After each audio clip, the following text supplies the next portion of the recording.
जय हिंद। आप सभी लोगों को इस प्यारे यूट्यूब चैनल ऑपरेटर 70 में स्वागत है। आज हम 9.1 की सवाल नंबर 5वीं के बारे में बात किए थे। हमने 4 तक सवालें देख ली हैं। अगर आप लोगों ने नहीं देखा तो उसको ज़रूर जाके देखिए। लेकिन इससे पहले मैं आप लोगों से सजेस्ट करूँगा कि अगर आप लोगों ने चैप्टर नंबर 8 नहीं देखा तो पहले उसको देख लीजिए, फिर 9 चैप्टर को देखिए। इससे आपको ज़्यादा समझ में आएगा। चलिए शुरू करते हैं। देखो पाँचवीं सवाल में दिया गया है, भूमि से 60 मीटर की ऊंचाई पर, भूमि से 60 मीटर की ऊंचाई पर एक पतंग उड़ रही है।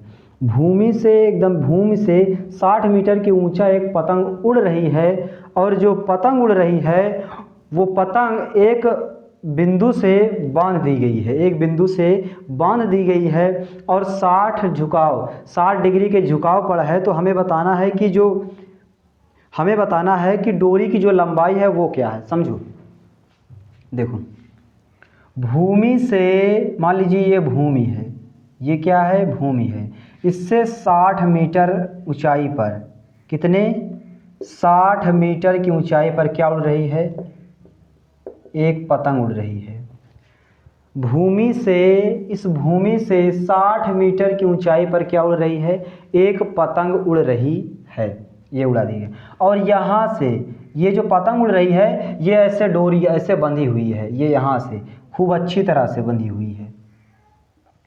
यानी ये यहाँ पे कोई बिंदु है, यहाँ पे ये डोरी जो है ये बंधी हुई है। यहाँ देखो, देखो ये 60 मीटर की ऊंचाई पर यहाँ पतंग उड़ रही है, यहाँ पतंग उड़ रही है और यहाँ जो है यहाँ से बंधी हुई है।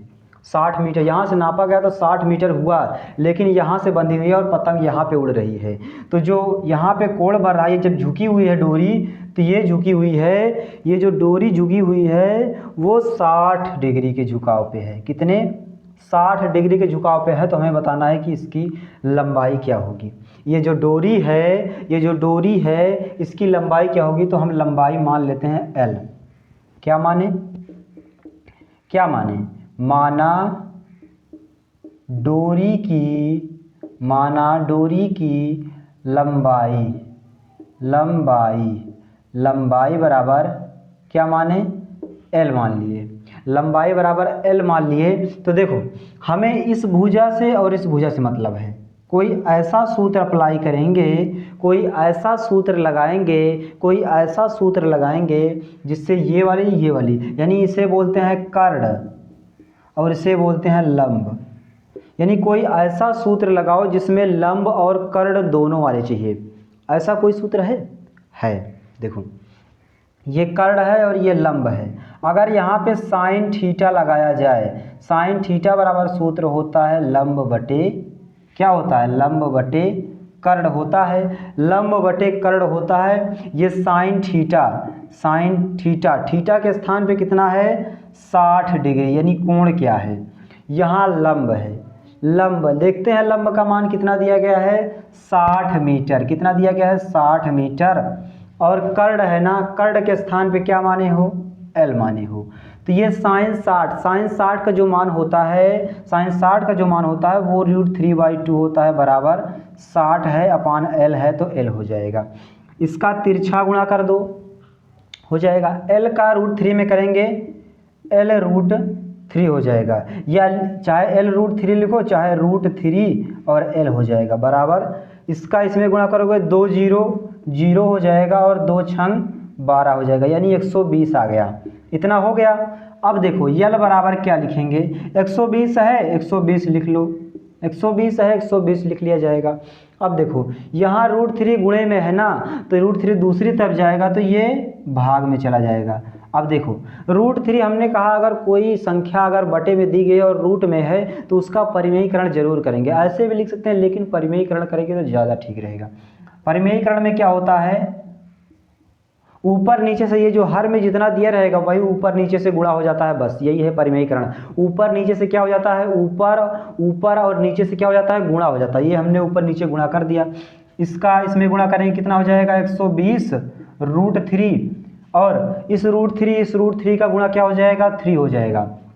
हमने बताया है कई सवालों में, कई वीडियो में हमने बता दिया है कि √3 अगर दो √3 दिया गया है, √5 अगर दो संख्याएं रूट में दी गई हैं और सेम संख्याएं दी गई हैं तो उनका जो गुणा होगा वो वही होगा, लेकिन सिर्फ रूट हट जाएगा बस। जैसे √3 का 3 ही होगा, सिर्फ रूट हट जाएगा। ये 3 से इसमें काटोगे, ये 3 छंग 18 और 0 है तो 0, यानी L बराबर कितना आ गया 60√3 मीटर। यही क्या हो जाएगा इसका आंसर। यानी डोरी की जो लंबाई आया वो कितना आया, डोरी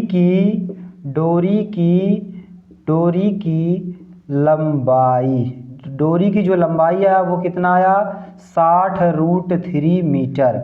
60√3 मीटर, यही हमारा उत्तर हो जाएगा। एक बार फिर से समझो, सवाल बहुत ही आसान है, बहुत ही इम्पोर्टेंट है। फिर से देखो, इसमें क्या दिया गया है, एक पतंग है जो कि उड़ रही है। ऐसे मान लीजिए पतंग उड़ रही है और जहाँ पे वो पतंग उड़ रही है उसके सामने से नापा जा रहा है, उसके सामने से जब नापा जा रहा है तो वो हो रहा है कितना 60 मीटर। ये यहाँ से एक व्यक्ति खड़ा है और यहाँ से उसको नाप रहा है। जब यहाँ नापता है जो पतंग है वहाँ तक 60 मीटर है, लेकिन ये पतंग कहाँ से बंधी है, ये पतंग यहाँ से बंधी हुई है, पतंग।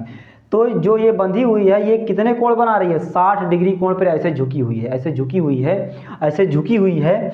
और यहाँ तो बताना है, ये पतंग यहाँ पे उड़ रही है और ये 60 मीटर दिया गया है और ये 60 डिग्री दिया गया है। तो ये बताना है कि जो डोरी है, डोरी की लंबाई क्या होगी। डोरी की लंबाई हमें नहीं पता था, लेकिन हमने डोरी की लंबाई मान लिया कि x है। माना डोरी की लंबाई L मान लेते हैं यहाँ पे। अब देखो ये L मान लिया गया, यानी इस भुजा और इस भुजा से हमें मतलब है, यानी ये जो भुजा है ये कर्ण है और ये जो भुजा है वो लंब है। ये जो भुजा है वो कर्ण है, ये जो भुजा है वो लंब है। ये कोई हम ऐसा सूत्र अप्लाई करते हैं जिसमें लंब भी आए और कर्ण भी आए, तो हम एक सूत्र जानते हैं साइन थीटा बराबर होता है लंब बटे कर्ण होता है, लंब यानी ये साइन थीटा के स्थान पे कितना 60 डिग्री, यानी ये थीटा जो होता है ये कोण का मान होता है, यानी 60 डिग्री हो जाएगा। अब देखो बराबर लंब का मान हमने इसमें दिया गया है 60 मीटर, यानी 60 हो जाएगा। और कर्ण को हम L माने हैं तो L हो जाएगा। ये साइन 60। अगर आपको इसको सबको नहीं पता तो हमने एक वीडियो में बताया गया है, ये त्रिकोणमिति का परिचय। अब जब आप पढ़ोगे उसको पढ़ा दिया गया ऑलरेडी, अगर नहीं देखे हो तो उसको जाके देख लीजिएगा। उसमें ऑलरेडी दिया गया है कि कर्ण का मान, लंब का, ये देखो साइन कॉस टैन, ये सब साइन 30, साइन 60, साइन 90, ये सब क्या मान होता है, कितना होता है। ये साइन 60 का जो मान होता है आपकी किताब में भी दिया होगा। साइन 60 का जो मान होता है वो √3/2 होता है। साइन 60 का जो मान होता है वो √3/2 होता है। √3/2 हो जाएगा, बराबर है तो बराबर, ये 60 है तो 60 और L है तो L। अब देखो तिरछा गुणा करते हैं, ये तिरछा L का √3 में करेंगे √3 और L है तो L हो जाएगा। 2 का 60 में करेंगे, ये 2 0 हो जाएगा और ये 2 छंग 12 हो जाएगा। इतना हो गया ना, देखो इतना हो गया। तो ये L बराबर क्या हो जाएगा, 120 है तो 120 हो जाएगा, लेकिन ये √3 गुणे में दिया गया है तो इस तरफ जाएगा तो भाग में, यानी 120/√3। ऊपर जब हमने बताया अगर बटे में √3 दिया गया है तो उसका हर का परिमेयीकरण करते हैं, तो √3/√3 हो जाएगा, यानी 120 और √3 से गुणा होगा √3 का √3 से गुणा होगा तो 3 हो जाएगा। 3 से 120 में काटेंगे तो ये तीन चौक, यहाँ थोड़ा गलती हो गई, 3 चौक 12 और 0 है तो 0, कितना आया 40√3, कितना आया 40√3, सॉरी इसको बना लेना, यहाँ पे 3 चौक 12 होगा और ये 0 है तो 0, यानी कितना आया, डोरी की लंबाई कितना आया 40√3, यानी √3 का मान भी रख सकते हो अगर आप रखना चाहो तो। आशा करता हूँ कि आपको समझ में आएगा। अगर आपको समझ में आया है तो इस वीडियो को ज़्यादा से ज़्यादा शेयर कीजिए। तब तक के लिए जय हिंद, वंदे मातरम।